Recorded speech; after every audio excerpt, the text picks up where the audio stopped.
Chapter 21, The End and the Beginning. The next day was blissful and relaxing. I missed Lovey, and maybe even Jake, in the nature center, but when my friends returned from their nature hike, they were very excited because they had seen Lovey in a tree. I was quite happy and content, and managed to doze all through dinner that night. Right after dinner, the counselors came into the rec room and woke me up with all their chatter. They behaved in a very peculiar way that night. First of all, they all put on strange costumes. Crazy wigs, false noses, funny hats. They looked silly, silly, silly. Mrs. Wright seemed completely ridiculous wearing a pink and blue wig and a clown suit. She kept her whistle, though. Nurse Rose was dressed like a little girl with a lollipop. Miss Mack and Counselor Katie were dressed like old ladies, which they were not. They laughed and joked and generally acted more like kids than counselors. Aldo, wearing an out-of-control white wig, fake nose, huge glasses, and a white coat like doctors wear, carried Og and me into the dining hall. "You guys won't want to miss this," he said. The campers roared with laughter when they saw the ridiculous-looking counselors. And they went wild when Hap Holloway came out dressed like the Howler, wearing ragged clothes with a white beard hanging to his waist and long white hair that reached his shoulders. "It's time for the Counselor's Choice Awards," Hap announced. Then, one by one, they presented the goofiest awards you've ever heard of. Gail, who still loved to giggle, was named the funniest camper, and AJ was the loudest camper. "Thanks," he bellowed when he came on stage to accept his prize, a whoopee cushion, which makes very rude noises. Miranda received the prize for the most likely to become a counselor. I'd like to go to her camp someday.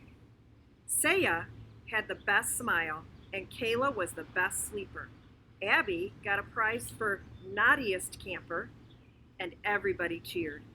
Naturally, Sam got an award for itchiest camper. Noah got the Nature Lovers Award. Brad was very proud to be most improved camper, which was true, and Simon was happy to be named the loudest burper, an award he deserved. The awards went on and on until I think everybody had received something. Then Hap said there was just one award left, most popular. And this year the counselors couldn't decide, so it was a tie. I was waiting to hear who the lucky campers were when Miss Mack picked up my cage and Katie picked up Og's tank and carried us to the stage. "The winners are Humphrey and Og," Hap announced.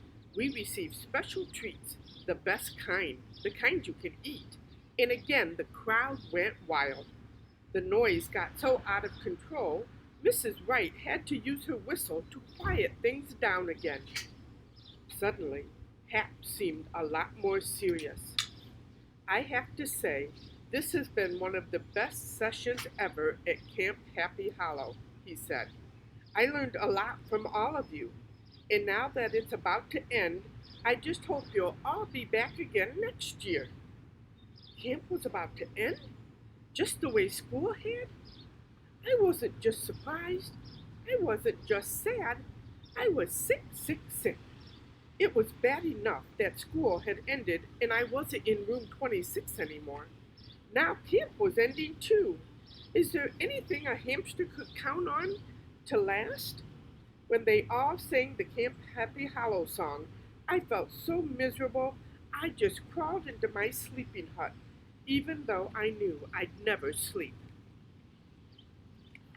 I spent that night with the Blue Jays, since they had won the competition for Best All-Around Team. They exchanged addresses and phone numbers and emails and were a little quieter than on the other nights I'd stayed there. Just before lights out, AJ came over to my cage. "Humphrey Dumpty, don't worry. I'm sure we'll see each other again." I crossed my paws and hoped so. I hoped so all night long. In the morning, Og and I watched from the rec room window as a line of cars drove up to the camp. Car doors opened and out came moms and dads and little brothers and sisters. Parents and campers carried suitcases, boxes, backpacks, and duffel bags from the cabins to the cars. Some of my friends came in to say goodbye. Miranda and Abby, Ty and AJ, and surprisingly, even Brad. Gail came in by herself, and she had gifts for Og and me.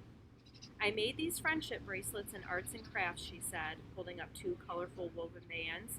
I was going to give one to my mom and one to Heidi, but I changed my mind. I'll make new ones for them. I want you to have these. Thanks, thanks, thanks, I said, and Og splashed happily. I made a lot of new friends here, Gail said as she tapped one bracelet. Start over. I made a lot of new friends here, Gail said as she taped one bracelet to the front of Og's cage and wove the other one in and out of the bars of my cage. But you'll always be my special friends. And as she turned to leave, she told us, I'll tell Heidi hello from you. She hurried back outside, and after much hugging and many farewells, doors slammed and the cars pulled away, leaving the camp almost unbearably quiet. Was it just a dream, Og? I asked my neighbor, who was floating lazily in the watery part of his tank. It went so fast. He didn't answer. He didn't have to. A camp alive with fun-loving kids wasn't a dream. Now it was a memory. Later, Ms. Mack came in to check on us. Why are you two looking so gloomy? She asked. Your work isn't finished yet. Tomorrow, a new group of campers arrive for the next session of camp. What? I squeaked. Boing, boing, boing, I twagged. Ms. Mack laughed. Summer's not over yet, she said, and neither is camp. This was the best news I'd heard since the end of school. The counselors had a quiet dinner in the dining hall.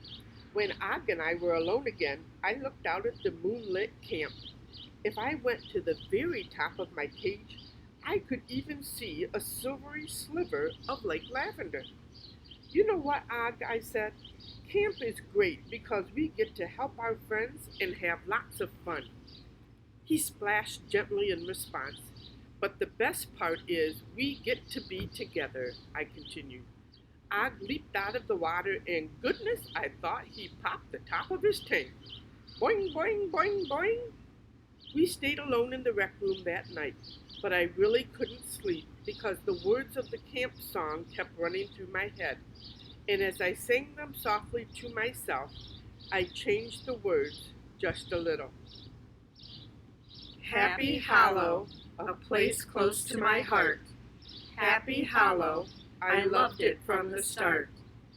Every day I wake up with so much to do, having fun with Og and that bunny Foo-Foo. I'll remember forever my new friend Goldenrod, Lovey too, and Jake, but he's rather odd. Though I don't know where I'll be in the days that follow, I'll remember happy days at Happy Hollow.